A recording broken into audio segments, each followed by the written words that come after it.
From his scary injury at the 2023 Australian Open to looming concerns over how he deals with the physical toll of the Grand Slams. Here's why Rafael Nadal could miss the French Open. Well, it all began with that hip injury early in 2023. And since then, Rafa's struggled big time to make a complete recovery. His return dates have been pushed back almost every time he nears a comeback. And chances are, the 14-time Roland Garros champ won't be able to play in Paris. It's the same nagging injury to a muscle in his lower abdomen and upper right leg, which simply isn't healing. Playing against USA's Mackenzie McDonald in the second round of the Australian Open, Rafa aggravated an underlying injury to his hip muscle. It's known as the iliopsoas muscle, which is the main flexor of the hip joint. After the match, Rafa talked about how he'd come into the tournament with this injury, and while he had to use a medical timeout to see the extent of the damage, Nadal decided to see out the game, losing to McDonald.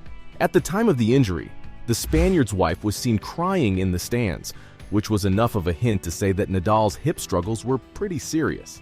What a shame. Now, being a true gentleman, Nadal revealed the real reason why he didn't retire from the game despite the injury, and it had to do something with the spirit of the sport. Roger Federer might always be the people's champion. But Rafa isn't far behind when it comes to respect on the court and beyond it.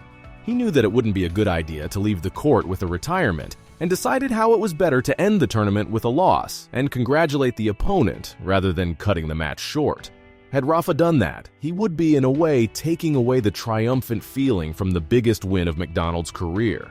But, as wonderful as that sounds, there are a few analysts that believe Rafa's willingness to continue may have made matters worse.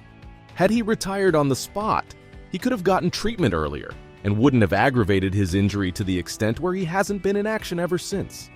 Well, whether that's true or not is an entirely different debate, but at Rafa's age, he needs to be a little bit more careful and definitely a little bit selfish as well. Like, no one wants to see him go down the same route as Federer, who had to retire due to recurring injury troubles. And the thing is, Rafa's injury history is much worse when you compare it to the Swiss maestro. I mean, over the course of his 20-year career, Nadal has missed a staggering 11 Grand Slams while withdrawing from 5 more. That brings the total to 15. Like, no other man has won more Grand Slam titles than Nadal, so one could easily say that he could have won at least 5 of those. There's every chance that Spain's Raging Bull would have been on 27 major titles, at least. If not for injuries. Truly outrageous. Unfortunately, with age, these fitness concerns have only gotten worse. Just look at what happened to him last year in 2022. He started the season with exceptional performances, winning the first 2 majors of the year, the Australian and the French Open. He was so dominant even throughout Wimbledon that at one point it felt like he could go all the way that year. Unfortunately, injuries robbed us of what would have been one of the greatest seasons in men's tennis history. Even with an abdominal tear, Nadal was making a mockery out of the young stars in the tournament, coming from behind to beat the American youngster Taylor Fritz in the quarterfinals. However, the seriousness of the injury meant that Nick Kyrgios got a walkover in the semifinals, and the world was denied the chance to see a Novak Djokovic, Rafael Nadal Wimbledon final in 2022. Despite recovering in time from that injury, El Niño failed to get his early season form back to end the year. And with all those setbacks, it became impossible for him to sustain that level. Taking nothing away from the biggest win of Frances Tiafoe's career, a fully fit Nadal simply wouldn't have lost that match at the US Open in late 2022. In fact, it wouldn't be wrong to say that the horrid end to his 2022 contributed big time to Rafa's early season struggles in 2023 as well. And even when he was relatively fitter, Nadal wasn't playing at the same level as before. Take a look at some of his results at the end of 2022. He lost the only match he played in the Laver Cup, the iconic doubles match which was the final game of his greatest rival and friend Roger Federer's career. Then, Rafa lost in the first round of the Paris Masters to Tommy Paul in 3 sets before getting eliminated in the group stage of the ATP World Tour Finals. In the build-up to the Australian Open, the 36-year-old had a couple of rough results too. And then we all know what happened in Melbourne. That loss to Mackenzie McDonald wouldn't have hurt as much for Rafa and his fans, if not for the injury he'd sustained in the match. And since then, we haven't seen Nadal play a single match on tour. It's just been setback after setback. The initial timeline for his injury was anything between 6 to 8 weeks. There was hope that Rafa might be able to play in Miami if not the Indian Wells. But the King of Clay decided to skip the Sunshine Double altogether in favor of getting fit for the clay swing. I have to say, it was a smart decision to do that. However, people started getting worried when Nadal was absent from the Monte Carlo Masters draw too. It's the first tournament of the clay swing, and Rafa almost never misses it no matter what. Clearly, his recovery hadn't gone according to plan, and Nadal felt like he needed more time to recover. Unfortunately, things took a turn for the worse, and he missed the Barcelona Open as well. That was a true shame because Rafa Nadal would have loved to see their king in action. Then, news about El Niño skipping the Madrid Masters cast a huge shadow of doubt over the French Open, and he confirmed recently that he won't be taking part in the Rome Masters either.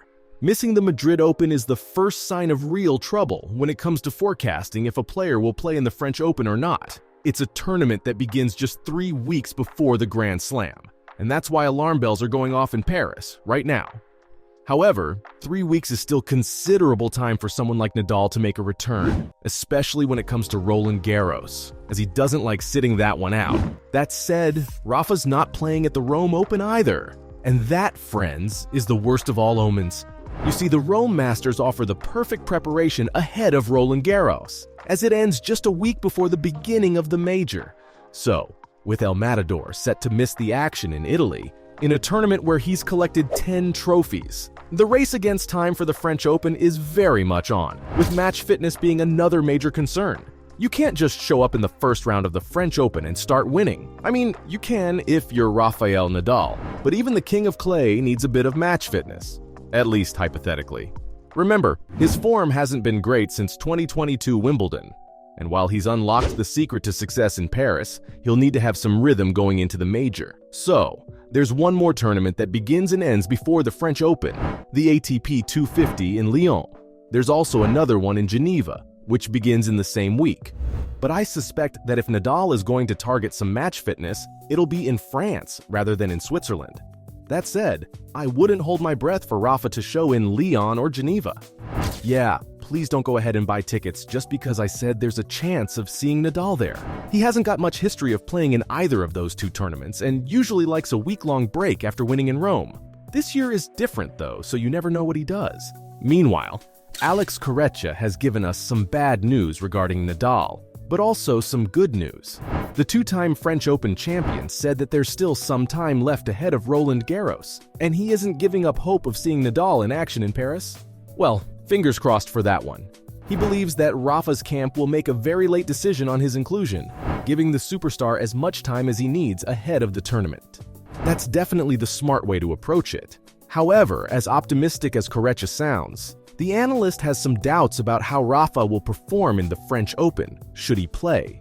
He said that fresh injuries could be another potential concern for him, and the physical demands of the tournament can be very hard to contend with. Corretja did say that Rafa's defied the odds before in Paris, and he wouldn't be surprised if he does so once again. After all, there's something special about Rafa in Paris. So, from concerns over how he copes with the physical demands of the Grand Slam, to Rafa's struggles with the injury he sustained at the 2023 Australian Open, this was why Rafael Nadal could miss the French Open.